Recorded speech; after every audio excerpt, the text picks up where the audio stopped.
Namo tassa bhagavato arahato samma sambuddhassa. Namo tassa bhagavato arahato samma sambuddhassa. Namo tassa bhagavato arahato samma sambuddhassa. Buddhang dhammang sanghang namami.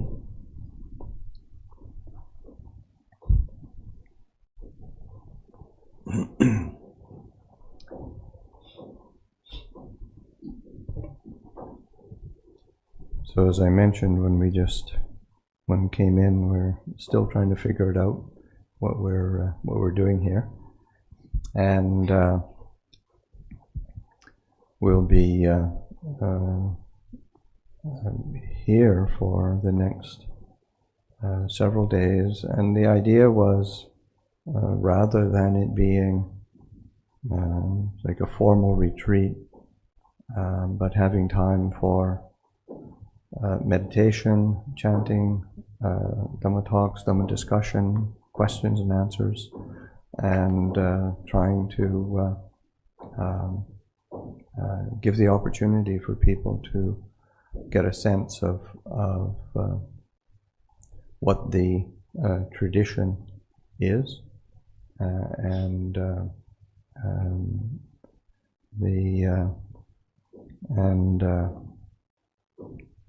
of course, the person who was supposed to be here, sitting in this spot, was Luang Por Liem, and he has been ill with some pretty serious health conditions, and he's been in a lot of discomfort, and he's been in hospital for the last week, I guess, week, and will continue to be in hospital for another week or so. So last week I went up to Ubon to join a teaching session and gathering at Wat Pah Pong at Ajahn Chah's monastery, where Luang Por Liem is the abbot, and he was unable to join as usual. He does it every year in September, and is leading his students and people who've he's been mentoring for years. And so it was a large gathering with about 280 monks, and he wasn't able to join. So it's the first time that's happened. And he said I hadn't seen him yet, and he had said to Ajahn Kevali and to the layman that is along with us. So I have to get Ajahn Pasanno to take my place. So I'm happy to help out.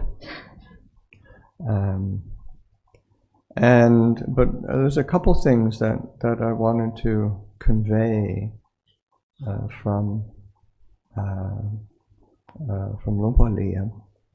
One was his sense that he's very interested and keen to support your group, and he sees it as an opportunity to encourage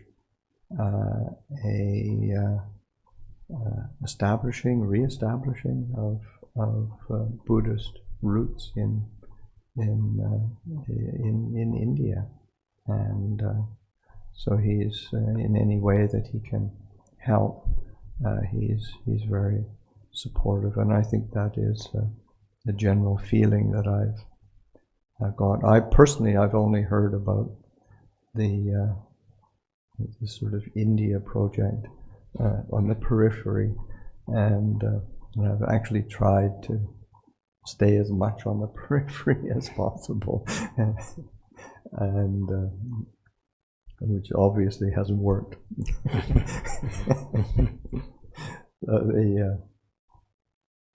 But that sense of the tremendous debt of gratitude that we all have, as whether it's as say Thai monks, Thai culture, Thai tradition, or the Western community, there's this strong feeling of a debt of gratitude to the Indian roots of the Buddhist tradition and culture. So it's something very close to everybody's heart. The other aspect is actually maybe. Do you want to try translating to Hindi? I think if we do it bit by bit, and give it a try. लुंगपुर ने कहा कि अभी हम आए हैं और अभी कोशिश कर रहे हैं पता करने की हमें यहाँ क्या करना है, और अभी हम और कई दिन रहेंगे और प्रोग्राम कुछ डेवलप होता रहेगा। उन्होंने बताया कि एक फॉर्मल रिट्रीट की जगह नहीं है, अभी हम लोग जो आए हैं यहाँ सब इकट्ठे मिलकर ध्यान करेंगे, धर्म चर्चा होगी, प्रश्नोत्तर होगा, और हमारा प्रयास रहेगा कि जो ये ट्रेडिशन है उसको हम समझें ठीक से, और ये उस हमारे अगले 4 दिनों का मुख्य उद्देश्य होगा। तो उन्होंने बताया कि जो लुंगपुर लियम में आने वाले थे वो बहुत बीमार हैं और काफ़ी सीरियस हेल्थ कंडीशन है, बहुत पीड़ा में हैं और हॉस्पिटल में एक हफ्ते से ज़्यादा से रह चुके हैं और अभी भी शायद एक हफ्ता उनको हॉस्पिटल में रहना पड़ेगा। और वो बता रहे हैं कि वो वहाँ पे उगॉन में गए थे, वहाँ पे जो लुंगपुर लियम एक सेशन लीड करते हैं इस सितंबर में, जहाँ वो उनके जो स्टूडेंट्स रहे हैं उन सबको साथ बैठ के वो ध्यान करते हैं। इस बार भी करीब 280 मॉन्क्स इकट्ठे हुए थे, लेकिन दुर्भाग्य से लुंगपुर लियम नहीं आ पाए, वो बीमार थे। और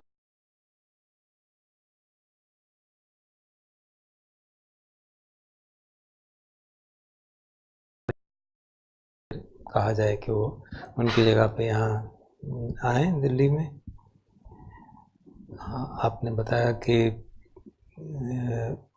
लुंगपुर लियम जो है वो बहुत इंटरेस्टेड हैं हमारे भारत के ग्रुप को सपोर्ट करने के लिए। वो सब लोग इंडिया प्रोजेक्ट की बात करते हैं और उनका लुंगपुर लियम का बड़ा धर्म संवेग है कि भगवान की शिक्षा को ठीक से फिर से भारत में इस्टेब्लिश किया जा सके, और जो भी इस तरह का काम हो उसके लिए वो बहुत सपोर्टिव हैं कि वो हेल्प करें, जिस किसी तरह से भी वो हेल्प करेंगे तो करना चाहते हैं। और अपने बारे में बताते हुए लुंगपुर पसन्नो कहते हैं कि मैं ज़्यादातर पेरिफेरी पे ही रहता हूँ, लेकिन फिर भी ये इस बार तो चला नहीं, तो मैं यहाँ पहुँच ही गया।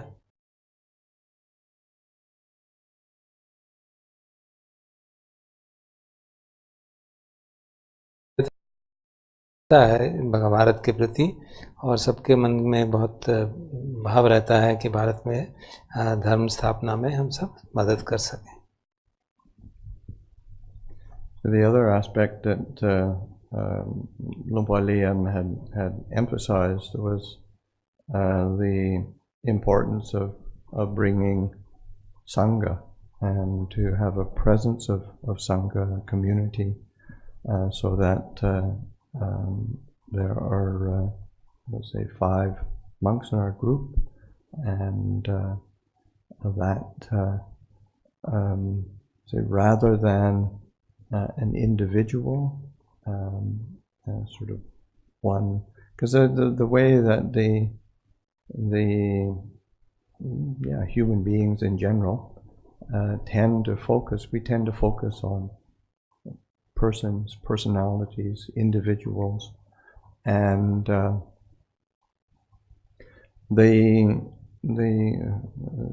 and as we just chanted, and you see, sangha is a refuge. Sangha is one of the refuges, and so recognizing that they say that this tradition is passed on through the community, through a training, and whether it's for the lay community or for the monastic community, as is a learning how to use sangha as refuge, and seeing the presence of sangha as something that is a real blessing.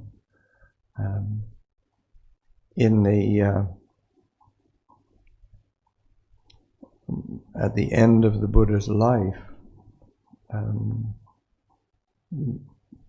there, of course, Venerable Ananda, the Buddha's attendant, was very concerned as to you're going to be passing away, and who is going to lead the community now? And the Buddha made it very clear that it was not an individual that he was passing the sangha on to. He said it was this, even while I was alive, it was not about me personally, it's about this Dhamma and Vinaya, so this teaching and this training, so that, and of course that is where, say, Sangha is a vehicle for passing that on. So again, that was something that Luang Por Liem really wanted to be bringing to this occasion, is this presence of Sangha.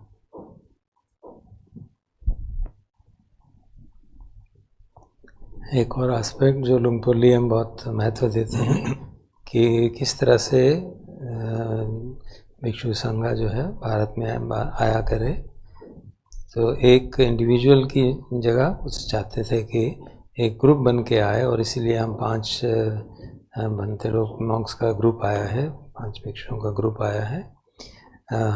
सामान्यतः मनुष्यों की कोशिश, हमारी आदत ही रहती है कि individuals पे फोकस किया जाए, लुंग पोर लियम का विचार है कि कोई एक ग्रुप पे फोकस करना चाहिए, संघ पे फोकस करना चाहिए।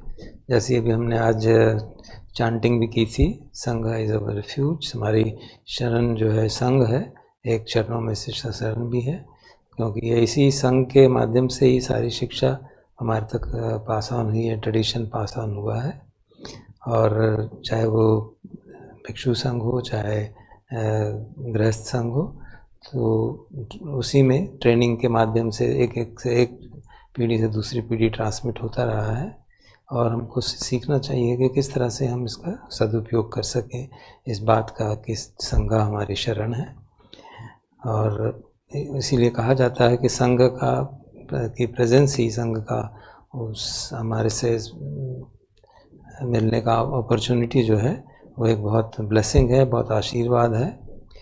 भगवान बुद्ध के अंतिम समय में भी वेनरेबल आनंद जो उनके अटेंडेंट थे, काफ़ी उदास होकर उनसे पूछ रहे थे कि आप तो अब चले जा रहे हैं, तो संघ को इसको कौन धर्म को आगे बढ़ाएगा। तो भगवान ने कहा कि जब मैं भी यहाँ था भी, तब भी बेसिकली धम्म और विनय ही धर्म को सस्टेन करते हैं, साथ टीचिंग को सस्टेन करते हैं। विनय अर्थात ट्रेनिंग जो है, तो वो और जो संघ है वो इस धम्म विनय को एक पीढ़ी से दूसरी पीढ़ी तक ले जाने के लिए एक महत्वपूर्ण योगदान करता है।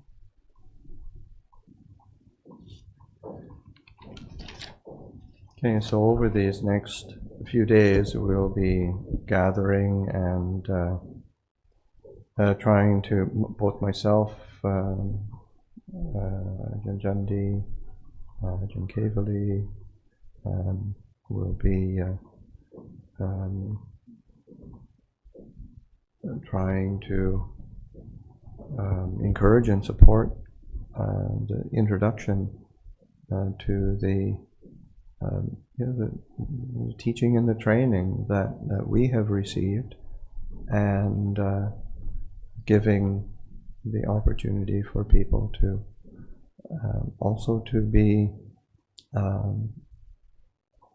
posing any questions or doubts that one has, so that there'll be time for that over these next days.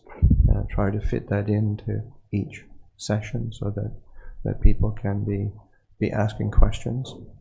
And I think that's it's important, because as I understand it, most people that are will be here, will be joining, are people who already have a foundation in the meditation, but might not be so familiar with the forest tradition or the monastic tradition. So to clear up take the opportunity while we're here, and clear up any uncertainties or confusions that might be there.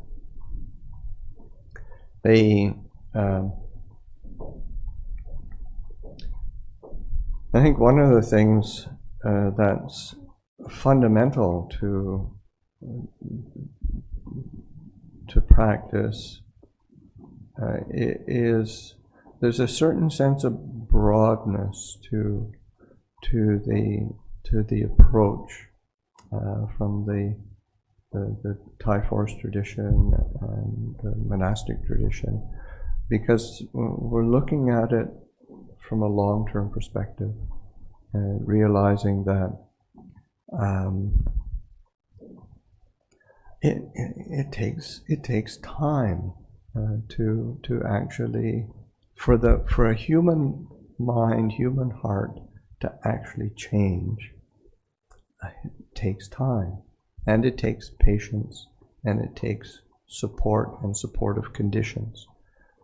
So that trying to maximize that and trying to find the different ways to give support to our hearts and our aspiration for understanding and peace.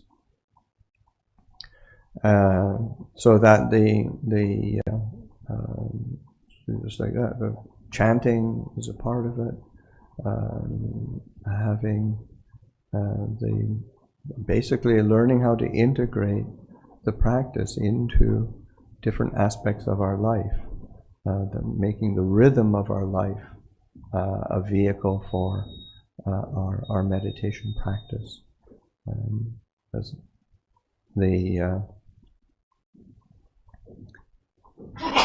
and that again, that takes time, and it takes some skill in learning how to do that.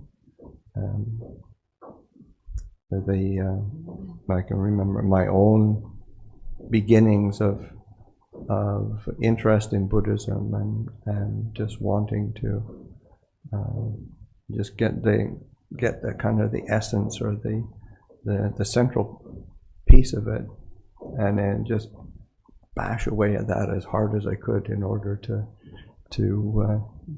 have some kind of insight and liberation, and then not have to deal with all the rest of it.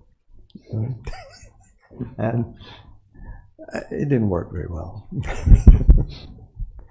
It's just, you realize you still end up with the same old habits in the mind, so that this training of body, speech, and mind is ongoing, and then using those vehicle of the refuges of Buddha, of Dhamma, of Sangha. It seems so, how do you say, basic or simple, but it really is just learning how to deepen and deepen our perspective and our application of this training, because so often it's just like, I just want to, give me a method, give me a technique, and then I'll just go with that. But then you realize, you say, well, you say like the Buddha, the meditation techniques that the Buddha himself, I mean, the Buddha didn't go about it all that systematically. And that's why you've got, say, like commentarial texts, like the Visuddhimagga that compile all the, say, 40 different meditations. The Buddha didn't. He was responding to individuals, and the suttas, and also Abhidhamma is similar. So a lot of it is just the trying to systematize, which is helpful, but sometimes systems have their difficulties also.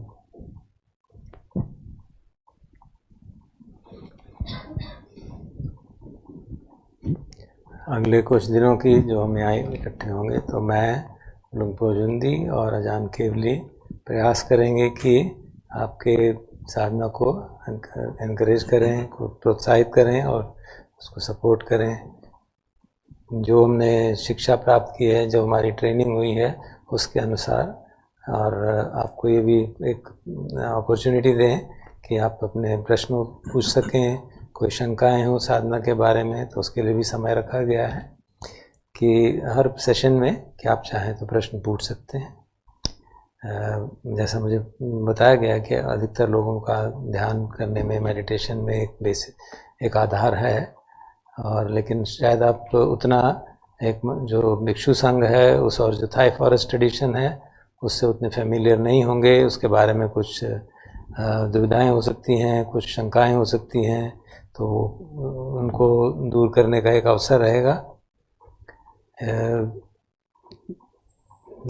एक जो मुख्य हमारी tradition की मुख्य बात मैं practice की है कि हमारे ट्रेडिशन में एक बहुत ब्रॉडनेस है, एक खुलापन है कि हम जो मोनास्टिक हमारा ट्रेडिशन है, थाई फॉरेस्ट संघ है, उसमें एक फोकस्ड अप्रोच कम है, एक ब्रॉड अप्रोच है हमारी, कि हम एक लंबे समय का दीर्घकालिक का पर्सपेक्टिव सामने रखते हैं और ये समझते हैं कि जो मन है हमारा, जो हार्ट है जिसे कहा जाए, चित्त है, उसको बदलने में समय लगता है, टेक्स टाइम। उसमें पेशेंस की ज़रूरत है,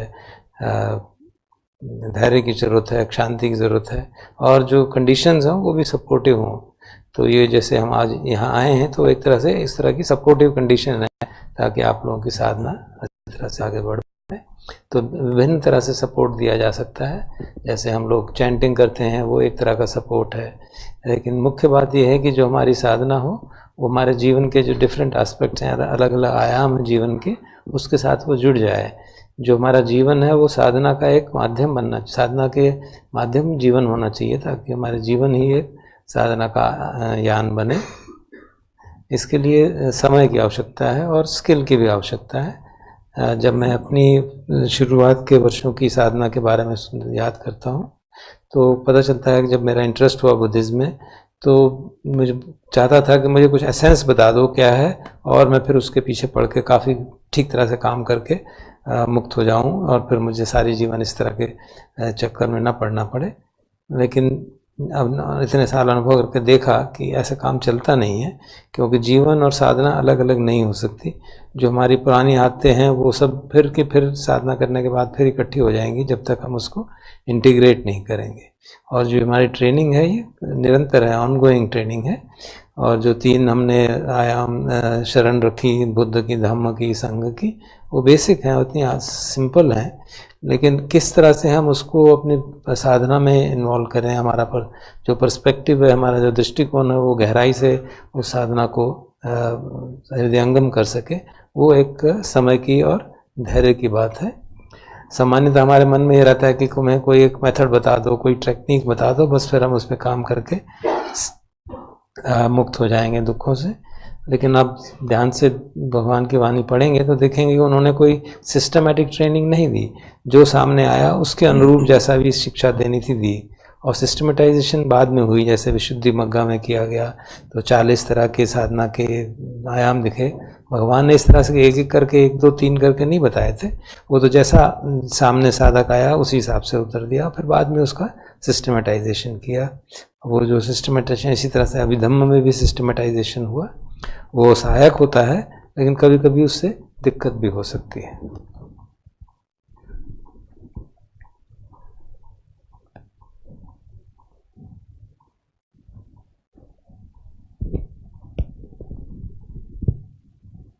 So perhaps it might be good to give some reflections around the just refuges of Buddha, Dhamma and Sangha.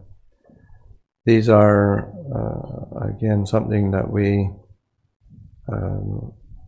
call a refuge. We call a jewel, the ratana. They're jewels. They're something precious, valuable. But then, why? And why is it so valuable?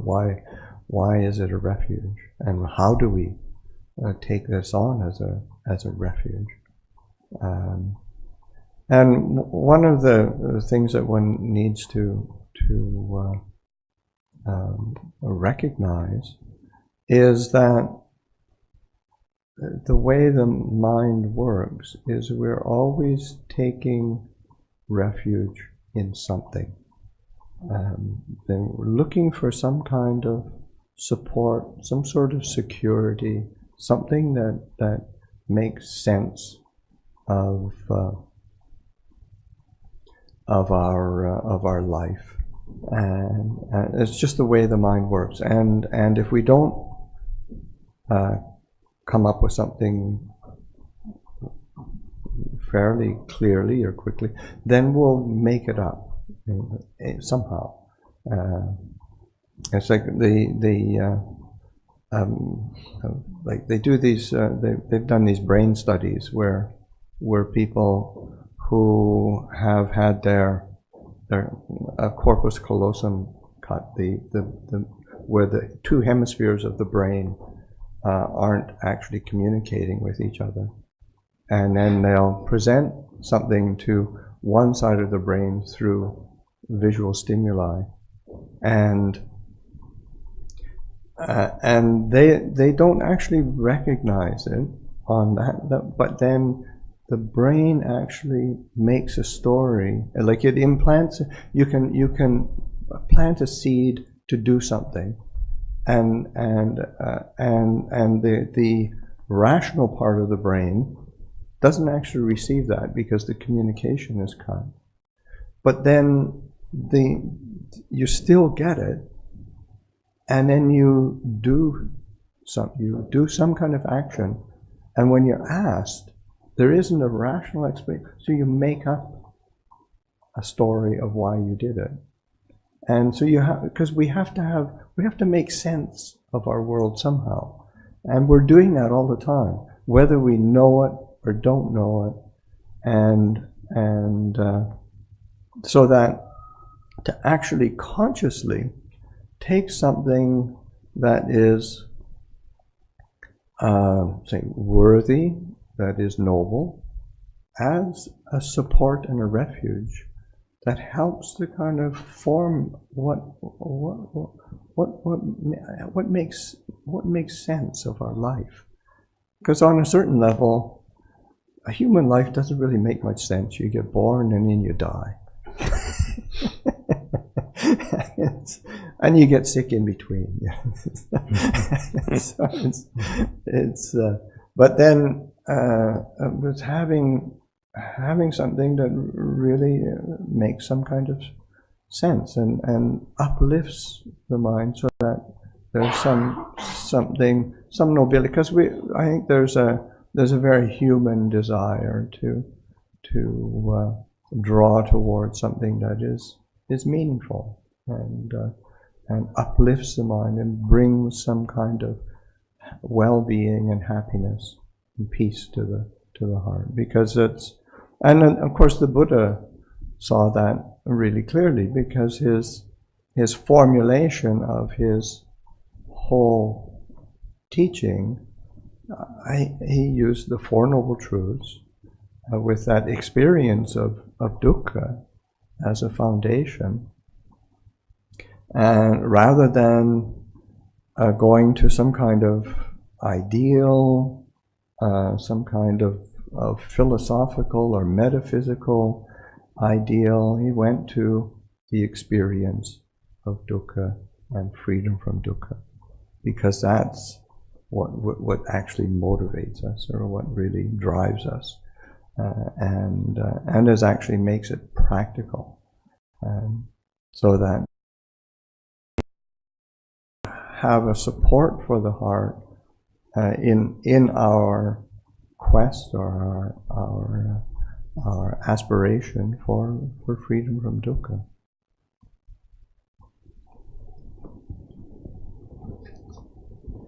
अभी कुछ समय हम विवेचना करेंगे कि जो 3 शरण की बात कही जाती है बुद्ध धम्म संघ में रेफ्यूज लेने की, कभी इनको कहा जाता है कि ये त्रिशरण है, कभी कहा जाता है कि त्रिरत्न है, ये बहुत प्रेशियस हैं, बहुत वैल्यूएबल हैं। तो हम प्रश्न पूछ सकते हैं कि क्यों इसको हम शरण मान रहे हैं, क्यों इनको कह रहे हैं कि बहुत वैल्यूएबल हैं, बहुत कीमती हैं, रत्न हैं। तो उसके लिए हमको समझना चाहिएगा कि किस तरह से हमारा मन काम करता है। और अगर हम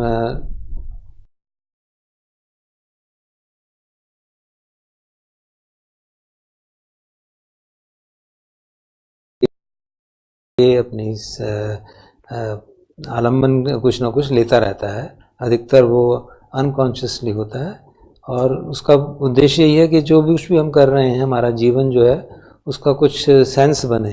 क्योंकि अगर ऐसी परिस्थिति हो कि हमने कुछ काम कर दिया है, कुछ किया और वो क्लियर नहीं है, तो फिर हम उसको कोई ना कोई सेंस देने की कोशिश करते रहते हैं। उसका एक लुंगपोर ने एक उदाहरण दिया, वैज्ञानिक स्टडीज़ हुई हैं ब्रेन की, जो हमारा मस्तिष्क है उसके 2 भाग होते हैं और आपस में जुड़े रहते हैं। कुछ लोगों को कुछ किसी कारण से वो दोनों लोग जो 2 लोब्स होते हैं ब्रेन के जुड़े हुए, उनको बीच का जो कनेक्शन है वो काट दिया गया, ताकि जो हमारा इमोशनल पार्ट ऑफ ब्रेन है और जो रैशनल पार्ट है उनमें आपस में कोई संबंध नहीं रहा। तो कुछ उनको कोई चीज़ दिखाई गई एक तरफ से, जैसे कोई विजुअल स्टिमुला, मतलब कोई देखने की चीज़ दिखाई गई, तो वो उनको देखी तो सही, लेकिन क्योंकि उनका जो रैशनल पार्ट है, जो विचार करने वाला इंटेलेक्चुअल पार्ट है, बुद्धिबौद्धिक पार्ट है, उसका उससे संबंध नहीं था, तो भी उन्होंने जो उस चीज़ को देख के जो कुछ भी किया, उन्होंने फिर उसकी अपने यहाँ पे कोई कहानी बनानी शुरू की कि इस कारण से ऐसा किया। और ये बात उस एक्सपेरिमेंट की, हमारे सामान्य जीवन की भी सत्य है कि हम न जाने किन कारणों से कोई भी काम करते हैं, हमें खुद नहीं मालूम, और फिर उसको जस्टिफाई करने के लिए कोई कहानी गढ़ते रहते हैं कि ऐसा किया, ऐसा हुआ, ऐसा किया। तो भंते जी कह रहे हैं कि वैसा जो अनकॉन्शियसली हो जाता है उसको हम कॉन्शियसली करें, नोइंगली करें। अभी तो अननोइंगली होता है, हमें मालूम ही नहीं क्या कर रहे हैं और फिर उसको जस्टिफाई करते हैं। तो इसलिए इससे अच्छा है कि हम जानबूझ के, समझ बूझ के किसी ऐसी चीज़ का आलम्बन लें, किसी ऐसी चीज़ को शरण बनाएं जो सचमुच में हमको सुरक्षा दे, जो सचमुच में हमारे को जीवन का एक उद्देश्य दे, हमारा जीवन मीनिंगफुल लगे, एक लगे कि हमारा जीवन में कुछ उचित काम हो रहा है।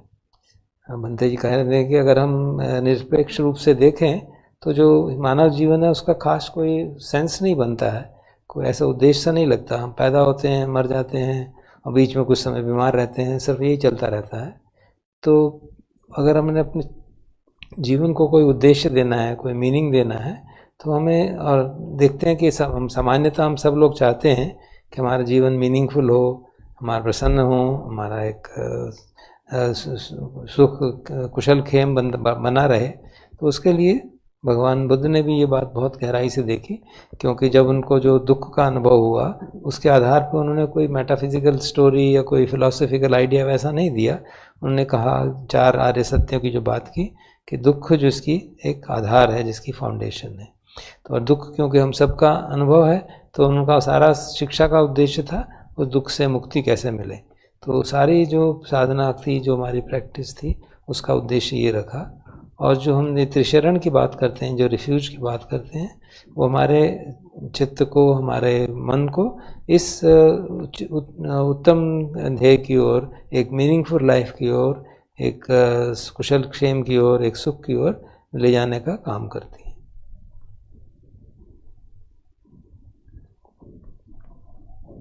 So in bringing to mind say Buddha, Dhamma, and Sangha as refuge, there's say like a conventional aspect to it, but then there's also say an internal aspect that we want to be contemplating, so that when we consider the Buddha, then of course there's the Buddha as a historical figure, a mythical figure almost, because many of the stories, like in the area where the monks are staying down the floor down below, there's all these incredible, really beautiful paintings of stories from the Buddha's life, so that the Buddha as a historical and on a certain level almost mythical figure, and those are, that's an important aspect of refuge, and I think probably the most important aspect in those terms is that the Buddha was a human being, that he did live, and that as a human being, he was able to, through his efforts, to realize liberation, and then to teach it to others. So that's an important aspect, in the sense that I speak for myself as say growing up in a Christian faith, in a Christian culture, and then you've got Jesus, who is your kind of savior, but he's a son of God. Where does that leave the rest of us?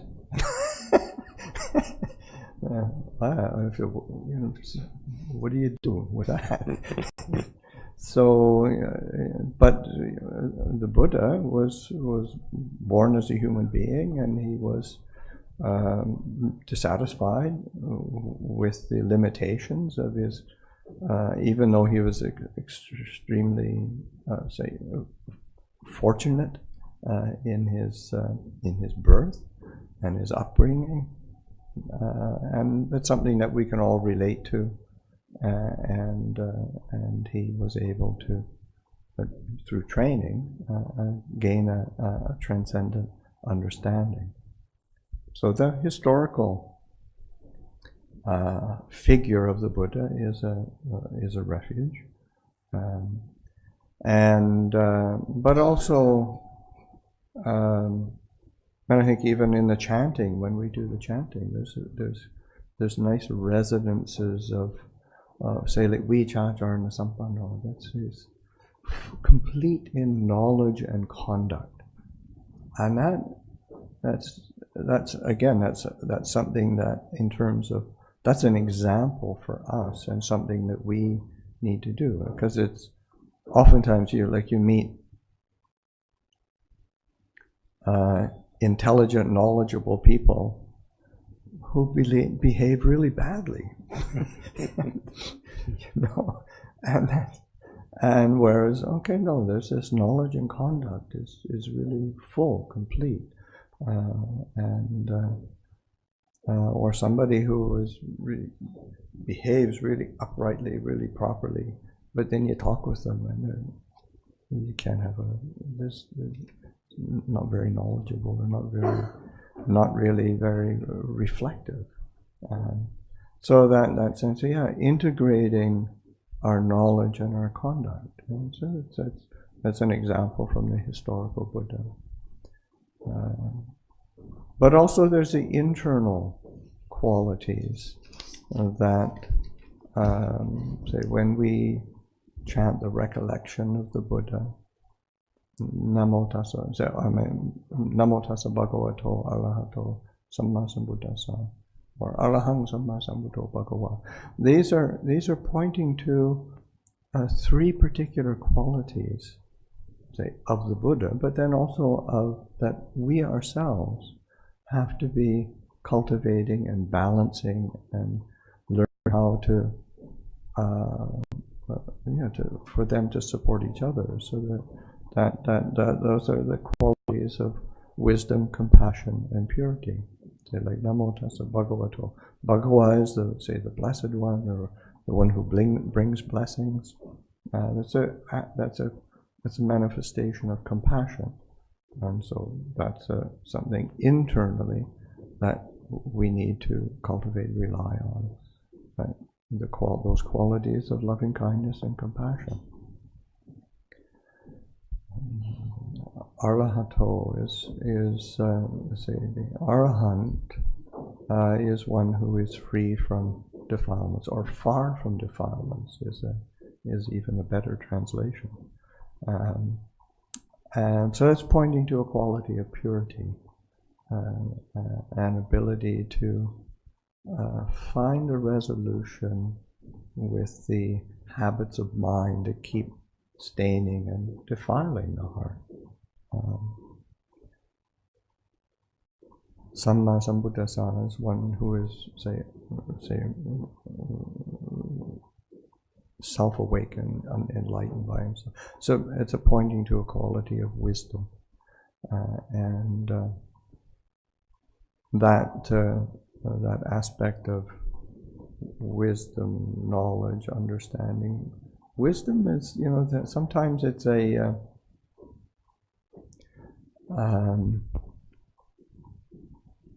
word in Pali is panya, and it's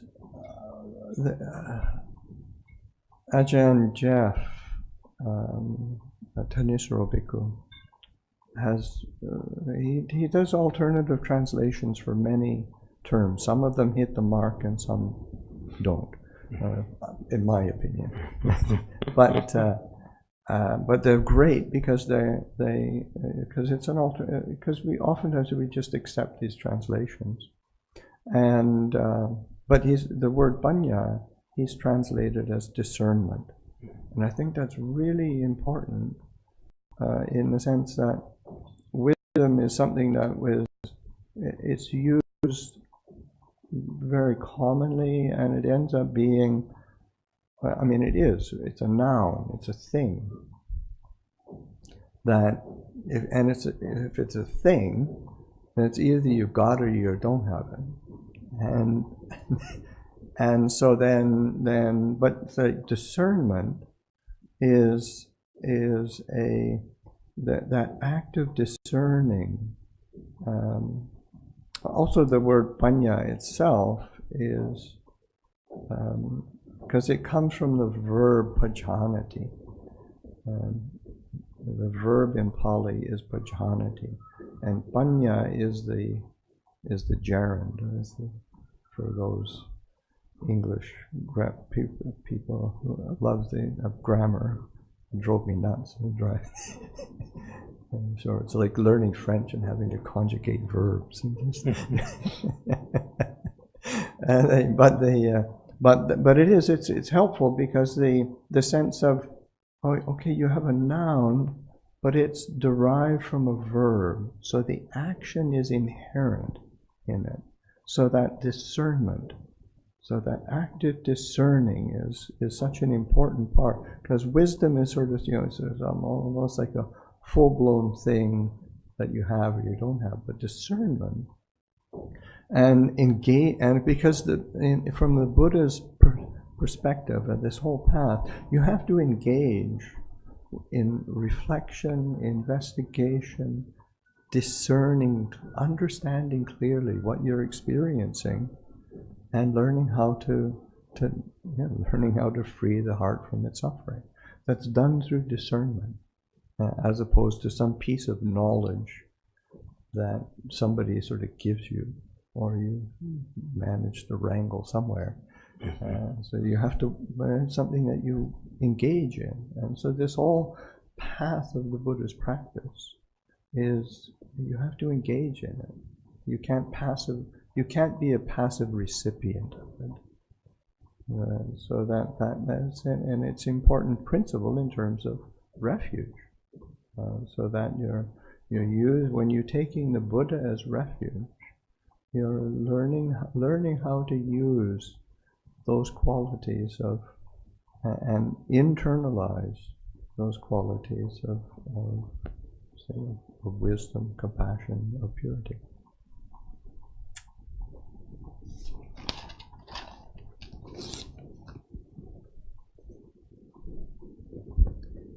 लुंगपुर कहते रहे थे कि बुद्ध धम्म संघा के जो हम शरण की बात करते हैं उसके दो एस्पेक्ट हैं, एक कन्वेंशनल जो कि सामान्यतः समझा जाता है, और दूसरा है इंटरनल, हमारा अंदर का एस्पेक्ट, आंतरिक एस्पेक्ट, जिसमें कि कॉन्टेम्पलेशन, चिंतन, विवेचन की बात की जाती है।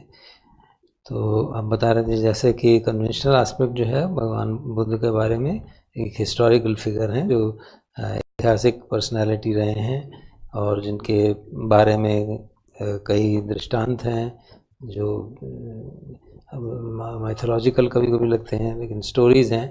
तो बंदे जी कह रहे थे कि जिस कमरे में हम ठहरे हैं वहाँ पे इतनी सुंदर पेंटिंग्स लगी हुई हैं भगवान के जीवन से, तो वो सब उसका एक हिस्टोरिकल पार्ट है, रिफ्यूज का जो ऐतिहासिक पार्ट है। उससे भी हमें बहुत कुछ सीखने को मिलता है। एक तो ये बात कि भगवान जो थे एक मनुष्य थे, he was a human being, और जो अपने पुरुषार्थ से, अपने वीर्य से पूर्णता को प्राप्त हुए और सारे दुखों से मुक्ति कर सके, और सिर्फ अपने को मुक्त नहीं किया, दूसरों को वो शिक्षा भी दे सके। तो मंत्री कह रहे थे कि मैं अपने बारे में वो दृष्टांत दिया कि जैसे मैं क्रिश्चियन बैकग्राउंड से आता हूँ, तो उसमें भी एक हमारे जीसस हैं जो कि हमारे सेवियर कहे जाते हैं, जो हमारे उद्धार करने वाले कहे जाते हैं, लेकिन जीसस जो है सन ऑफ गॉड माने जाते हैं, वो ईश्वर के पुत्र माने जाते हैं। कहते हैं कि तो मुझे लगा कि हमारा क्या होगा, हम तो ईश्वर के पुत्र नहीं हैं। तो लेकिन भगवान बुद्ध के बारे में कहा जाता था कि वो एक मनुष्य थे, हमारे जैसे ही मनुष्य थे, जिनका एक बहुत अच्छा जीवन था, बचपन में बहुत अच्छा जीवन था, और जिन्होंने ट्रेनिंग से अपने आप को शिक्षा देके, अपने आप को प्रशिक्षण देके एक जो इस संसार से मुक्त होने का मार्ग प्रशस्त किया।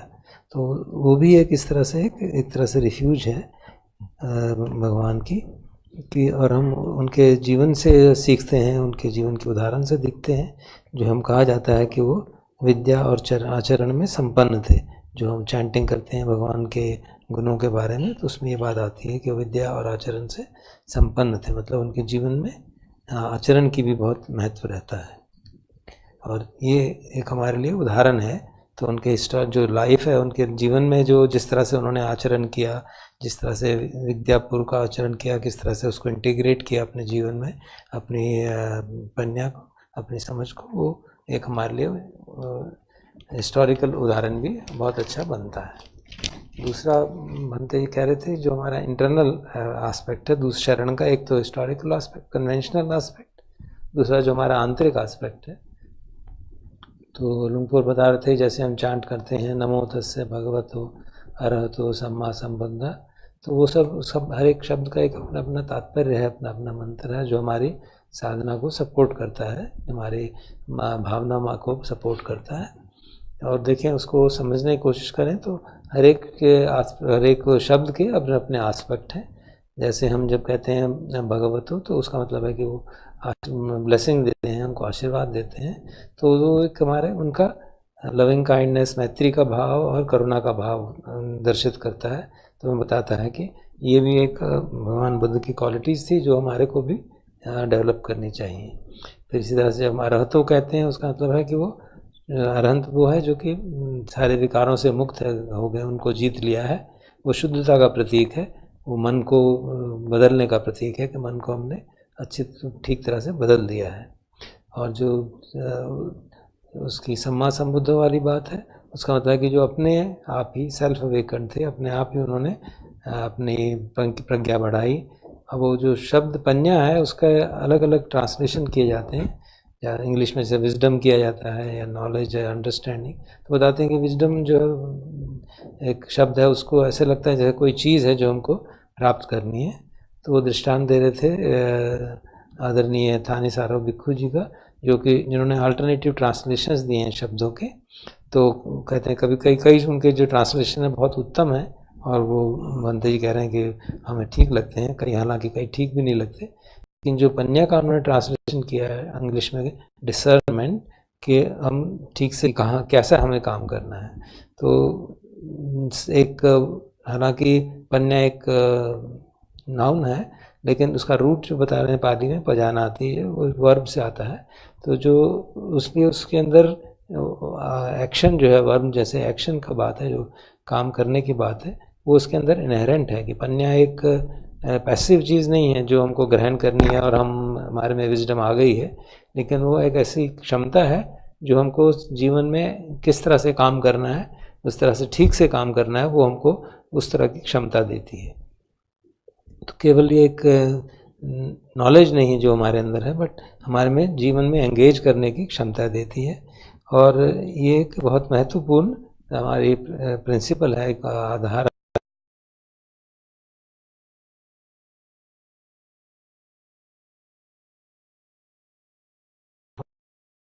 अपनी इस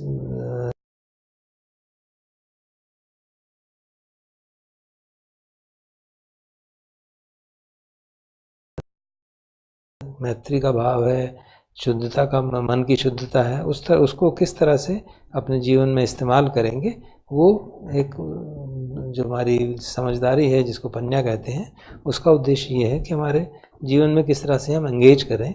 वो उस सेंस में उसको हम जो इंटरनल एस्पेक्ट है भगवान की, बुद्ध की शरण का, उस तरह से हमको उससे समझना चाहिए।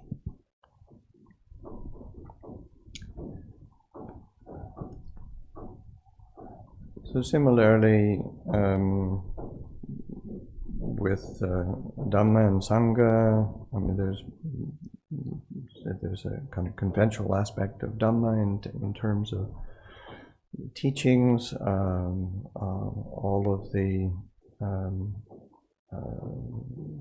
teachings that were passed down in the discourses of the Buddhas, and then of course there's commentaries and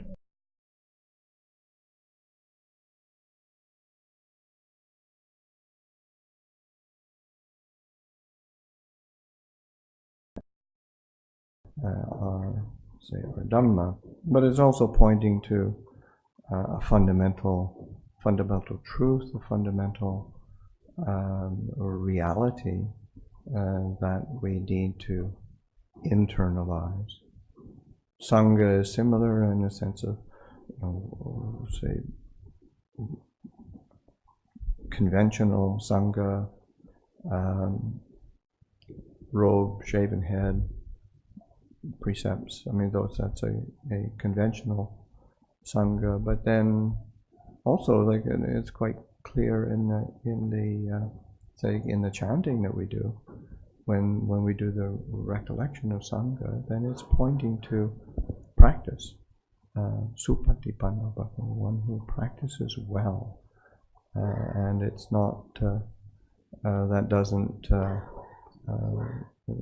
point to monastic or lay. It points to how one conducts oneself, practicing directly, and practicing for the, say, like, insightfully, and practicing with integrity. That's conducting oneself. That's an internal quality that we need to be embodying. So that those are so just the sense of there being the external conventional forms of Buddha Dhamma Sangha, but then it's also the internal qualities that we need to be paying attention to, and they're both important. It's not like one is better than the other somehow, or one is the real one and the other one isn't. This is one of the aspects of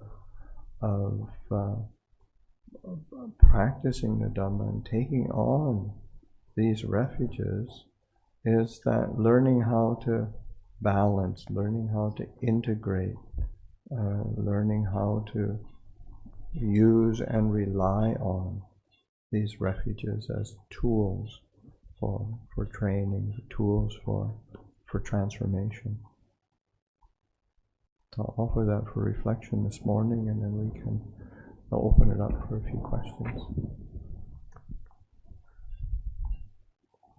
इसी प्रकार से धम्म और शरण की संघ की शरण को भी हमें समझना चाहिए। धम्म का एक कन्वेंशनल एस्पेक्ट है, जो टीचिंग्स हैं, जो हमें भगवान के सूत्र में हैं, कमेंट्रीज में हैं, जो परियत्ति पाठ है, जो हमें ट्रेडिशन से पास ऑन हुआ है, वो उसका कन्वेंशनल एस्पेक्ट है।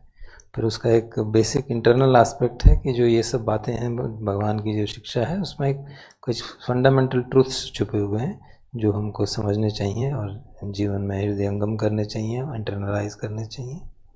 संघ का भी दो एस्पेक्ट हैं। एक कन्वेंशनल एस्पेक्ट है कि एक चीवर पहने हैं और सिर मुंडाया हुआ है, एक धम्म विनय है, जो प्रिसेप्ट्स हैं उनको फॉलो करते हैं, शीलों का पालन करते हैं।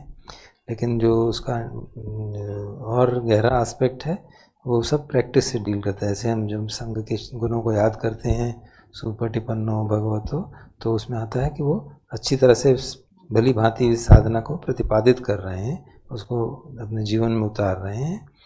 और वो उसमें ये मॉन्क किया है कि ले है, ये फर्क नहीं आता। कोई भी अगर साधना को ठीक से कर रहा है, प्रैक्टिस सुपटिपन्नो है, तो चाहे वो भिक्षु हो चाहे गृहस्थ हो, वो संघ, उस इंटरनल एस्पेक्ट जो है संघ का, उसमें आता है। और जो मुख्य बात आती है कि ये जो भी हम संघ के गुण करते हैं, वो एक हमारे अंदर की क्वालिटीज़ हैं जो हमारे को हमारे दुख मुक्ति की ओर मदद करती हैं। तो ऐसा नहीं है कि इनमें कोई जो कन्वेंशनल एस्पेक्ट है ज़्यादा इम्पॉर्टेंट नहीं है और जो इंटरनल एस्पेक्ट है ज़्यादा इम्पॉर्टेंट। दोनों ही बराबर हैं, दोनों ही महत्वपूर्ण हैं और हमको दोनों को ही समझना चाहिए। और मुख्य बात है साधना की यही है कि किस तरह से हम इन सारी शरणों को बैलेंस कर सकें, इनको आपस में जीवन में इंटीग्रेट कर सकें, अपने जीवन में उतार सकें। और जो रिफ्यूजेस हैं, 3 शरण हैं, जो वो एक तरह की ट्रेनिंग है जिससे कि हम अपने जीवन को बदल सकते हैं, वी कैन ट्रांसफॉर्म आवरसेल्व्स। और उस कुछ अगर हम शरण को दोनों तरह से समझेंगे, कन्वेंशनल एस्पेक्ट भी और इंटरनल एस्पेक्ट भी, तो हम समझ सकते हैं कि कैसे ये ट्रेनिंग हमारे को साधना में हमें दुख मुक्ति से मदद निकलने में, दुख मुक्ति की ओर मदद कर सकती है, हमारे जीवन को बदलने में सहायक हो सकती है। तो माता जी ने बात पे वाणी को विश्राम दिया और कहा है कि आप प्रश्न पूछना चाहें तो पूछ सकते हैं।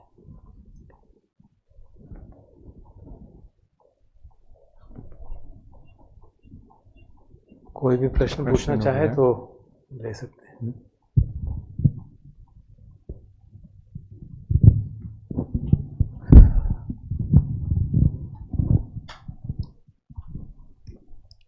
I have a question. You spoke about different tradition, the Thai tradition, then there's one which only teaches the technique and all. My question is, how does one figure out which is the right one for you? Because all of them, the chanting one and all of them do offer something for an individual, but it may not be for me. Mm-hmm. How do I figure out which is the right one for me? Suffering. The Buddha always has experience, and that experience, because we don't want to suffer. We don't want to be dissatisfied. We don't want to be discontent. So we have to be willing to recognize, well, what is helpful for allaying and freeing the heart from that discontent, that dissatisfaction. That's not a theory. That you have to be willing to try it out and test it and see what works. But all of them, initially, all of them do offer some kind of support, yeah, so to speak. All of them do give you some amount of peace, so to speak. Yeah. But how do you know the one that you're getting into, is it for long term or not? Because there's no point getting into something that is just frivolous. Well, there's no point in not doing anything either. Yeah. You got to do something. And so you have to, and that's even you're willing to try something out, and that's what the said. Like even when we do the chanting, say, "Hey, Pasiko, come and see," and so the Buddha is saying, "Yeah, come and see, come and take a look, come and try it out, see what works," and you know, inevitably, there's a great quote that I think it's from Dogen Zenji, from the Zen tradition, from Soto Zen tradition, ancient Japan, and he's talking about the is it practice and Buddhist practice, and it's just one mistake after another. And you know, and you look at it because you know we don't want to get it wrong. We want to be good little Buddhists, and we don't want to make any mistakes. But you have to be willing to sort of say, okay, how's this work? And say, okay, and how can I do it in a way where, okay, that didn't work. And now it doesn't mean, do I throw it out? Or how do I modify it? How do I work with it? I think that's where that taking responsibility for the practice and the training, and that sense of discernment, you're having to develop that discernment as you because we're waiting for that flash of wisdom when we just get it all at once and we don't have to do anything again.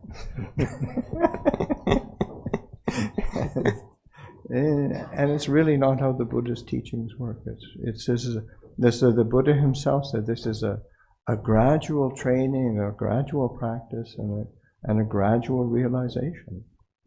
So this is like the gradual deepening of the sea, of the ocean. I'll briefly translate it. प्रश्न बहन ने पूछा था कि हमें कैसे, इतने आपने बताया बहुत ट्रेडिशन है, तो कैसे पता चले कि मेरे लिए कौन सा ठीक है। और क्योंकि वो मैं सारे प्रश्न इकट्ठे बना था, क्योंकि कई बार जो शुरू में तो हर चीज़ अच्छी लगती है और बाद में पता चलता है कि मेरे को अंतिम लक्ष्य तक ले जाएगा, तो कैसे पता चले कि मैं जो कहीं हूँ वो हमेशा के लिए ठीक है और मुझे बाद में बीच में एडजस्टमेंट नहीं करनी पड़ेगी। तो लुंगपुर ने कहा कि मुख्य बात है हमारी सफरिंग ही हमारा टीचर है। भगवान ने जैसे कहा कि दुख ही हमारा टीचर है, वही हमको बताता है कि क्या हमारे को जो भी हमको मार्ग दुख मुक्ति में सहायक होता है हमको उसको करना होगा, उसको कोशिश करनी पड़ेगी। अगर हम ये सोचें कि मुझको पहले सारी बात जो है ऐसा कोई मार्ग बता दीजिए जो कि मैं एक बार शुरू कर दूँ और मुक्त हो जाऊँ, तो ऐसा होता नहीं है। और कुछ न करने की अपेक्षा कुछ करते रहना ही उचित रहता है। और जैसे भगवान कहते हैं यही पस्सी को आई और उसको देखिए समझिए, तो हमको उसी अनुरूप ही साधना करनी होगी। आपने कोट किया कि एक दोगन में ट्रेडिशन जो है जैन का, उसमें साधना को कहा गया sadhana is one mistake after another. एक गलती हुई, फिर उसको सुधारा, फिर दूसरी, और इस तरह से साधना चलती है। हम चाहते हैं कि ऐसा ना हो, हम बस एक बार हम चाहते हैं कोई हमसे गलती ना हो, जो हम कर रहे हैं वैसे ही चलता रहे। लेकिन हमको अपनी साधना के लिए रिस्पॉन्सिबिलिटी लेनी पड़ेगी। अपनी साधना करनी है, हमको देखना पड़ेगा कौन सी हमारे लिए उचित है, क्या साधना में करनी है, कैसे उसको मॉडिफाई करना है। इसीलिए आपने कहा कि पन्या का जो ट्रांसलेशन डिसर्नमेंट है कि हम ठीक से उसको जांचें पहचानें, तभी हम सचमुच में मार्ग में आगे दुख मुक्ति की तरफ बढ़ सकते हैं।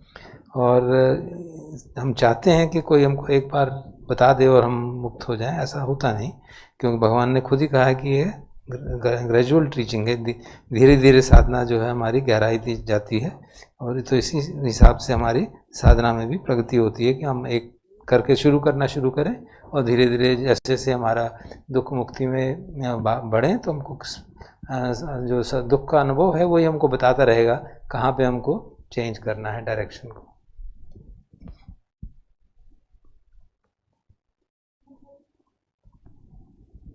Respect and gratitude. I would like to ask something.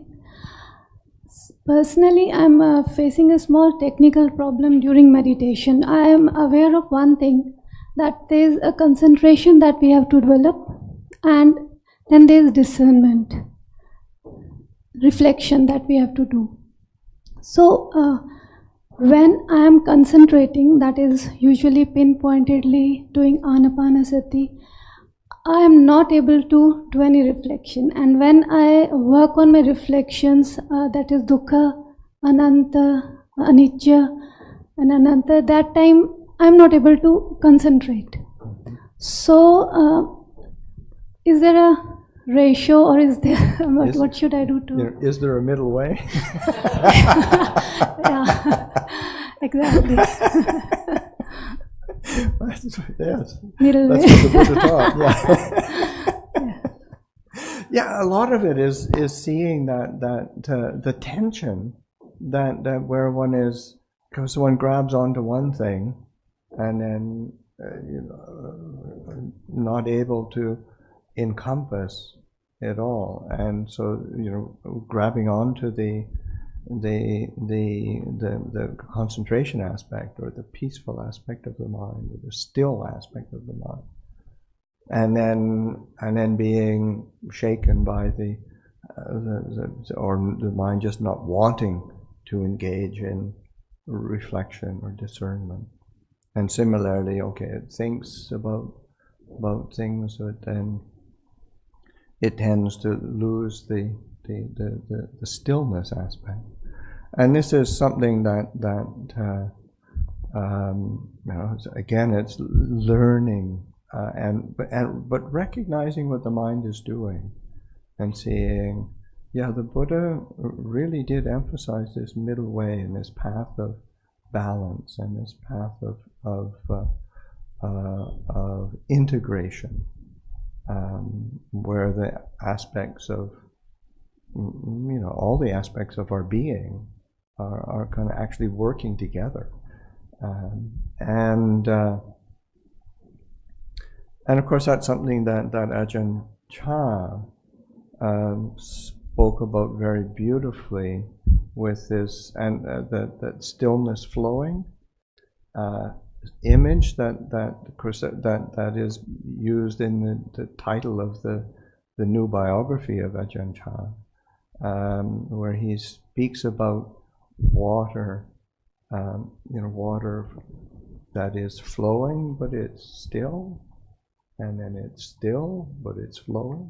But it's pointing to you give the image of water, but of course it's pointing to the mind, that sense of learning how to integrate and realizing that integration of stillness and contemplation can still be there, or the contemplation doesn't have to be shaken and to not be disturbed, and so it's still, it's settled, but it's still able to contemplate. So these are capacities of the mind that we have to keep working with, and again, that's where that recognizing what trips me into discontent or suffering or the dis-ease, and say, what am I? And you have to keep coming back. One is recognizing it, and then say, well, what am I attached to? What is it that I am attached to, either in terms of an idea of what I think I should be doing, or an idea of what I think I should be getting, and how much am I holding tightly to that? And so that's part of that investigation, recognizing, how does attachment work? How does desire and clinging work? And that's how we free the heart from suffering. Thank you. आपने प्रश्न पूछा था कि जब मैं concentration की अभ्यास करती हूँ, आनापानसति से अभ्यास करती हूँ, तो फिर रिफ्लेक्शन नहीं कर पाते, और जब रिफ्लेक्शन की कोशिश करते हैं, अनिच्चा दुख अनात्ता देखते हैं, तो मन स्टिल नहीं रहता, जो शांति आती है वो नहीं रहती। तो बंदे जी ने बताया कि हाँ हमें एक मध्यम मार्ग निकालना पड़ता है, इसके लिए देखना पड़ता है कि किस तरह से हम साधना करें ताकि दोनों में बैलेंस बना रहे। जो ये जो टेंडेंसी रहती है कि हम रिफ्लेक्शन करते हैं तो स्टिलनेस आ जाती है, और स्टिलनेस करते हैं तो रिफ्लेक्शन करने का मन नहीं करता। ये जितना भी हम उसको मन को इन्वेस्टिगेट करेंगे उससे धीरे धीरे मालूम पड़ जाएगा कि मध्यम मार्ग क्या है जिसमें कि सब चीज़ें जुड़ी हों। आपने उदाहरण दिया अजान चा की एक फेमस कोटेशन का, स्टिलनेस फ्लोइंग, जो कि उनकी नई बायोग्राफी का टाइटल भी है। कहते हैं कि उन्होंने पानी का उदाहरण दिया था कि क्या पानी बह भी रहा है लेकिन शांत है, और दूसरा है कि पानी शांत है और फिर भी बह रहा है। तो हमको एक मध्यम मार्ग की ओर हमारा ध्यान आकर्षित करता है। तो हमको इन्वेस्टिगेट करना होगा कि मैं किस चीज़ के प्रति मेरा अटैचमेंट है, किस चीज़ के प्रति मेरी तृष्णा है, ताकि मैं समझ सकूं कि मैं क्या कुछ पाना चाहती हूं, कुछ मैं उपलब्ध करना चाहता हूं, कोई स्टेट एक्सपीरियंस करना चाहता हूं। तो इस तरह से डिसर्नमेंट के माध्यम से भी हमको मध्यम मार्ग को अडॉप्ट करने में सहायता मिलती है। I'd like to just take time to have some quiet time for sitting, and we're going to be gathering over these next days, so any questions that you might have had this morning, just hold on to them, and we'll keep having Q&A sessions. Okay, but if we could take the opportunity to sit quietly, it's moving toward 10 o'clock, and I think at 10:30 we'll have a break for the meal offering, meal blessing.